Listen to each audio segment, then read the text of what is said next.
Ethan Carter never imagined he'd find his ex-wife in a homeless shelter, cradling a newborn in her arms. Yet, there she was. Amidst the chatter of volunteers and the clatter of soup bowls, she sat alone, rocking a fragile child wrapped in a worn-out blanket. The once vibrant woman he had married was unrecognizable. And the baby? Ethan's chest tightened. Could it be his? The cold evening air stung his face as he stepped out of his sleek black car, parked in front of the rundown shelter. A building of cracked bricks and faded signage barely standing in the middle of the city's grandeur. He wasn't supposed to be here. His world was penthouse suites and boardrooms, not soup kitchens and donation drives. This visit had been his PR team's idea. Damage control. A few photos shaking hands with volunteers, a generous donation, and the headlines would paint him as compassionate rather than the ruthless billionaire tabloids loved to criticize. But all of that vanished from his mind the moment he saw Ava Monroe, the woman he hadn't seen in over a year, his ex-wife, the same Ava who had once graced his lavish home, whose laughter had once filled the cold, empty spaces of his life, the woman he had loved fiercely and lost too quickly. And now she was here, sitting in a shelter, wearing second-hand clothes, her once lustrous brown hair tangled and dull, stray strands falling over her forehead. Her cheeks were hollow, her eyes tired. But she wasn't broken. No, even in this hardship there was a quiet strength in her as she cradled the tiny baby in her arms. A protective tenderness that made Ethan's stomach twist. How had it come to this? Had he done this to her? A volunteer approached Ava, handing her a small bowl of soup and a slice of bread. She accepted it with a grateful smile, whispering a quiet thank you, before looking down at the baby, gently rocking it. Ethan stood frozen. He had faced hostile investors, courtroom battles, billion-dollar deals on the verge of collapse, and never had he hesitated like this. But this was different. His mind screamed at him to turn around, walk away, but his feet had already moved. His breath caught as he took slow, deliberate steps toward her. His polished shoes clicked against the worn floors, a sound too loud in the quiet moment. Then Ava looked up. Her hazel eyes widened in shock. For a split second the world stood still. The noise, the people, the smell of soup and disinfectant, it all disappeared. She stared at him, disbelieving, as if he were a ghost. Her lips parted, her voice barely above a whisper. "Ethan." Ava's voice was barely a whisper, but it hit Ethan like a punch to the gut. "Ethan?" For a moment he just stood there, unable to move. The shock in her eyes mirrored the storm inside him. What was she doing here? No, why was she here? She had been his everything once, the only person who had ever seen through the wealth, the prestige, the carefully curated perfection of his world. Their love had been intense, electric, the kind that burns too bright to last. And now she sat before him, worn down but not broken, clutching a tiny baby in her arms. His child? Ethan swallowed hard. The thought alone sent a sharp jolt of panic through him. Ava's gaze flickered over his tailored navy suit, his polished shoes, the gold cufflinks glinting under the dim shelter lights. He looked like a man who belonged anywhere but here. Her expression hardened. She shifted the baby in her arms as if shielding him from Ethan's presence. "What are you doing here?" she asked, her voice laced with quiet disbelief. Ethan finally found his voice. "I could ask you the same thing." Ava let out a bitter laugh, shaking her head. "Of course you could." There was resentment in her voice, and hurt, a lot of hurt. The tension was suffocating. People in the shelter were starting to notice, stealing glances, whispering. Ethan lowered his voice. "Ava, what happened to you?" She exhaled sharply, adjusting the baby in her arms. "Life happened, Ethan, or did you think I just vanished into thin air after you walked away?" Her words hit harder than he expected. He had convinced himself their divorce was inevitable, that they were too different. His world of high-stakes deals and billion-dollar acquisitions, her world of art, dreams, and quiet rebellion against the corporate machine. He had told himself he left for the right reasons, but staring at her now, in this place, holding a baby that looked so small, so fragile, none of it felt right. His voice softened. "Ava, is he mine?" A long pause. She looked down at the baby, running her fingers over his tiny hand. Finally, she lifted her eyes to meet his. Yes. Ethan's breath hitched. There it was, the truth, and it crashed into him with the force of a freight train. His pulse thundered in his ears as he looked at the child. His son. His.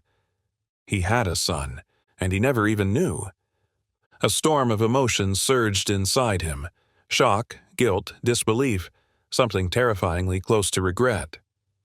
"How old is he?" he asked, his voice unsteady. 2 weeks, Ava replied, tightening her grip on the blanket wrapped around the baby. 2 weeks. Ethan did the math. She had to have been pregnant when they split, and she never told him. He forced himself to stay calm. "Why didn't you tell me?" Ava's lips pressed into a thin line. She glanced around the shelter, then back at him. "Because you were already gone, Ethan." Her voice was steady, but her eyes betrayed her. There had been a time when she trusted him, when she believed in him. That time was gone. Ethan shook his head, struggling to make sense of it. "You should have called me, Ava. I had a right to know." She let out a bitter laugh. "A right? A right to what? To drop in when it's convenient for you? To throw money at the problem and call it a day?" Ethan stiffened. "That's not fair." "Isn't it?" Ava shot back. "You left, Ethan. You decided your work, your empire, your reputation were more important than us, and now suddenly you think you deserve to be a father?" Ethan clenched his jaw. "That's not what I'm saying." "Then what are you saying?" she challenged, her eyes blazing. "I'm saying He stopped, exhaling sharply. He didn't even know what he was saying. All he knew was that something inside him had shifted. He glanced at the baby again. Oliver, his son. The weight of it pressed against his chest. Ava saw the turmoil in his eyes, and for the first time her anger softened. Just slightly. "I didn't tell you because I couldn't afford to be disappointed again," she said quietly. Ethan stared at her. "I was scared, Ethan," she admitted, her voice cracking. "Scared that if I called, you'd treat this like an obligation instead of the miracle that he is, and I wasn't willing to let that happen." Her words sliced through him. She thought he wouldn't care, and deep down, he knew why she thought that. Because back then, he was a different man. A man who would have handled this like a business transaction. Calculated, detached. A man who had been too consumed with power and prestige to realize he had something real. And he had lost it. Ethan looked at her, at Oliver, at the exhaustion lining Ava's face. "You shouldn't be here," he said finally. "You shouldn't have to live like this." Ava's face hardened again. "And what do you suggest, Ethan? That I take your money and pretend everything is fine?" "No," he said, stepping closer. "I suggest you let me help." Ava's body tensed. "I don't need your pity." "It's not pity," he said firmly. "It's—" He hesitated, exhaling. "It's regret." For the first time, Ava seemed to falter. She looked away, blinking rapidly. Her lips trembled just slightly. Ethan saw it. The cracks in the walls she had built. "Why now?" she asked, her voice barely above a whisper. "Why do you care now?" Ethan didn't have an answer. Or maybe he did, but he wasn't ready to face it. All he knew was that he couldn't walk away. Not from Ava. Not from Oliver. Not this time. Ava looked away, rocking Oliver gently as if the motion could steady the storm inside her. Ethan was still there, still watching her. She had expected him to walk away. It was what he did best, run when things got difficult. Yet, here he stood, his entire demeanor different from the man she had once known, and that scared her more than anything. She let out a slow breath, tightening the blanket around Oliver. "You don't get to just show up and fix things, Ethan." "I know," he said. And for the first time he actually meant it. Ava's laugh was hollow, filled with a bitterness that made his chest ache. "No, you don't," she murmured. "You've never known what it's like to struggle, to feel helpless, to have to choose between feeding yourself or feeding your child." Ethan's jaw tightened. "And you think I want that for you?" Ava's eyes flashed with something raw. "I don't know, Ethan. You left, remember? You walked out like I was just another business deal that didn't work out." Her words landed like a punch to his ribs. "I made mistakes," he admitted. "I thought I was doing the right thing, but I see now that I—" He exhaled, shaking his head. "I failed you." Ava swallowed hard, her gaze flickering down to Oliver, who had fallen asleep in her arms. She looked exhausted, and for the first time, Ethan noticed the faint, bruise-like shadows under her eyes. How long had she been living like this? He ran a hand through his hair, struggling to keep his emotions in check. "Ava, you don't have to do this alone. Let me help." Ava let out a dry laugh. "With what? Money?" "If that's what it takes." Her body tensed. There it was, the one thing she had dreaded the most. "Of course," she muttered, shifting Oliver slightly. "Throw money at the problem and pretend it's fixed. That's the Ethan I remember." "That's not what I mean." She looked up at him then, really looked at him, and for a split second she saw something different in his eyes, something almost desperate. "I don't want to just hand you money and walk away," Ethan said. "I want to be here, for you, for him." The words hung between them. Ava's breath hitched, but she shook her head. "I don't need your guilt, Ethan." "It's not guilt," he said firmly. "It's—" He hesitated. "It's responsibility." Ava blinked. Ethan took a slow step closer, lowering his voice. "I want to be in his life, Ava. I want to be his father." The air between them shifted. Ava's lips trembled, not with anger, with fear, because part of her wanted to believe him. She had dreamed of this moment, so many nights when she was alone, scared, praying that somehow Ethan would realize what he had lost. But she had also spent too many nights knowing that men like Ethan didn't change. "You're saying all the right things," she whispered. "But what happens when things get hard?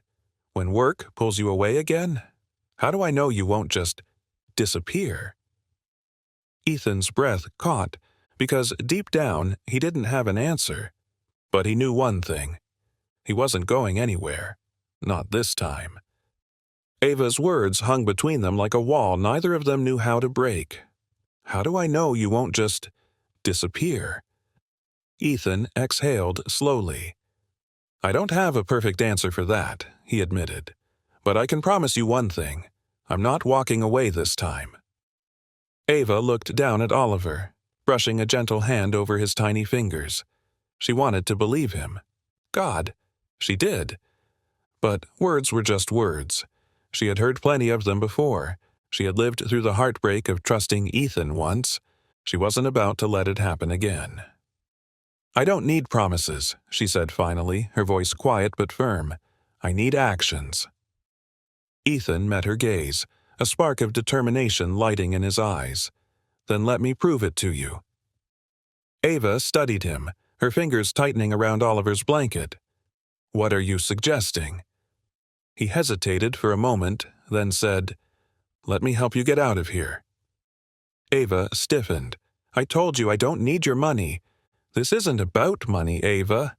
Ethan's voice was steady. "It's about giving Oliver the life he deserves." She flinched slightly at his words, but Ethan didn't stop.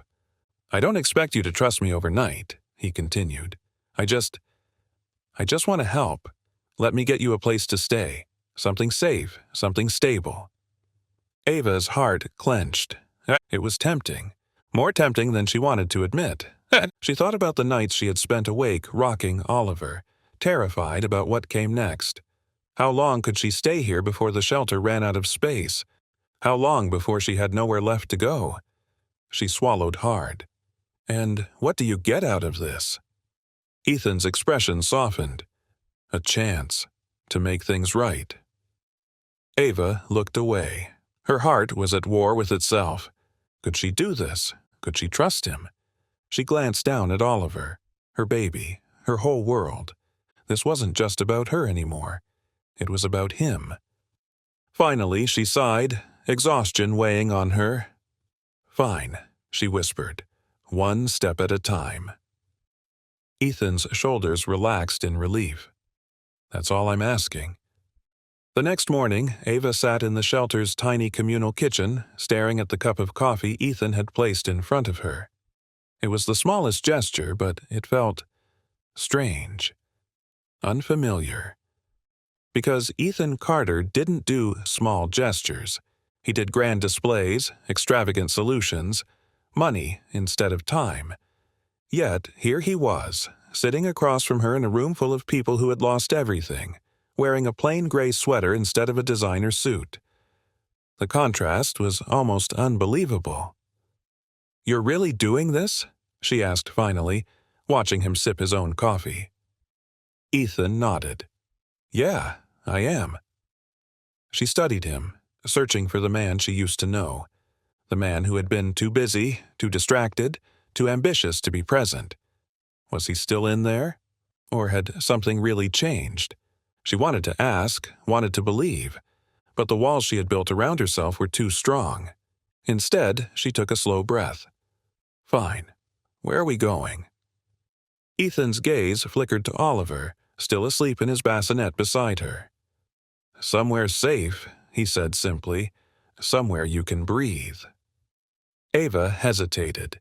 She hated the idea of being a charity case, but she hated even more that she had run out of options. She exhaled and finally nodded. "Okay." Ethan's driver didn't ask questions as they left the shelter behind, though Ava could feel his curious glances in the rearview mirror. She wasn't sure what to expect. A hotel? A high-rise apartment? Some penthouse Ethan thought she'd be grateful for? But when they pulled up to a small, quiet townhouse on the edge of the city, Ava's breath caught. It wasn't extravagant. It wasn't dripping in wealth. It was normal. Warm. She turned to Ethan, suspicious. "You bought this?" Ethan shook his head. "I rented it for now. I figured you'd want to make the decisions about where you go next." Ava's heart clenched, because that was exactly what she had been afraid of, that he would take control again, that she would just become a part of his world instead of her own person. But this was different. She stepped inside, breathing in the scent of fresh paint and new beginnings. The house was modest but cozy, with soft lighting and a crib already set up in the corner of the bedroom. She turned to Ethan, unsure of what to say. He had actually thought about what she needed. "Ethan," she started, but the words stuck in her throat. He rubbed the back of his neck. "Look, I know this doesn't fix anything. I just wanted you to have a place where you don't have to worry about tomorrow." Ava swallowed hard. She should push him away, tell him this didn't mean anything. But the truth? For the first time in a long time, she felt safe. Ava placed Oliver down in the crib, her fingers lingering on the soft fabric of the baby blanket. The townhouse was quiet, too quiet compared to the constant hum of voices at the shelter. For the first time in months, there was no noise, no lines for food, no cramped spaces, no uncertainty about where she would sleep tonight. And yet, she couldn't relax. She turned to find Ethan standing in the doorway, hands shoved into his pockets, watching her carefully. "This doesn't mean anything," she said quickly, folding her arms. Ethan nodded. "I know." Ava exhaled sharply. Why was he making this so hard? Why wasn't he pushing back? She had expected arrogance, expected him to take control, dictate how things would be. Instead, he was just there, patient, waiting, and somehow that made it worse. "I don't need a savior, Ethan," she murmured. "I'm not trying to be one," he said softly. Ava swallowed hard, turning away. God, why did he have to say the right things? For so long she had imagined this moment. Ethan showing up, realizing what he lost. But the reality was terrifying. Because if he was serious, If he really wanted to be in Oliver's life, she could lose everything all over again, and she wasn't sure she could survive it a second time. Ethan sighed, running a hand through his hair. "Ava, I know you don't trust me yet, and I don't blame you." She clenched her jaw. "But I'm not going anywhere," he continued. "So, for now, let's just take it one day at a time." Ava hesitated. One day at a time. Could she do that?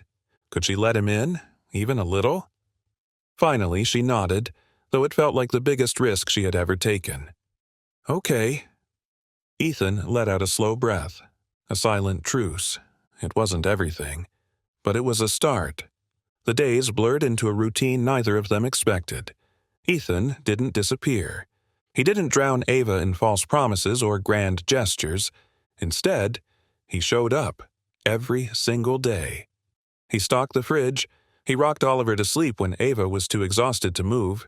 He sat on the couch at night, barely speaking, just existing in the same space as her, without pressure, without expectation. And slowly, Ava's walls started to crack. She caught herself watching him, studying the way he interacted with Oliver. The way he softened when Oliver curled his tiny fingers around his father's thumb. The way he smiled, not the polished, business-perfect smile she remembered, but something real, unguarded. But the fear still lingered. One night, as Oliver slept soundly in the crib, Ava found herself standing outside on the porch, arms wrapped around herself. The cool air bit at her skin, but she barely noticed. Ethan stepped outside, hands in his pockets. He stood beside her, quiet for a long moment before finally speaking. "You're still waiting for me to mess this up," he said softly. Ava didn't deny it. "Can you blame me?" Ethan exhaled, tilting his head up toward the sky. "No, I can't." Ava shifted, the weight of the past pressing against her chest. "I need to ask you something." Ethan turned to her, his expression unreadable. "Okay?" Her voice was barely above a whisper. "What happens when this gets hard?" He didn't answer right away. Instead, he took a step closer. "When this gets hard," he said, his voice steady, "I'll stay." Ava's breath hitched. Ethan reached out, tentative, careful, not demanding, not taking, just waiting. For her to make the choice, and for the first time in a long, long time, Ava didn't pull away. She closed her eyes, exhaling softly. Maybe, just maybe. She was ready to believe him, and for the first time in his life, Ethan Carter finally understood what it meant to stay. He didn't fix everything overnight. He didn't erase the past. But he did something far more important. He chose to be present. Ava didn't take him back right away. Trust had to be rebuilt piece by piece. But as he stood beside her, waiting, not forcing, not demanding, just proving himself, Ethan knew one thing. Some mistakes can't be undone, but they can be redeemed. Because sometimes the best way to make things right isn't by looking backward, but by showing up for the future. What do you think? Can people truly change? Can trust ever be rebuilt? Let us know in the comments. If this story moved you, hit the like button, subscribe for more powerful stories, and click the screen to watch another one that will stay with you long after it ends.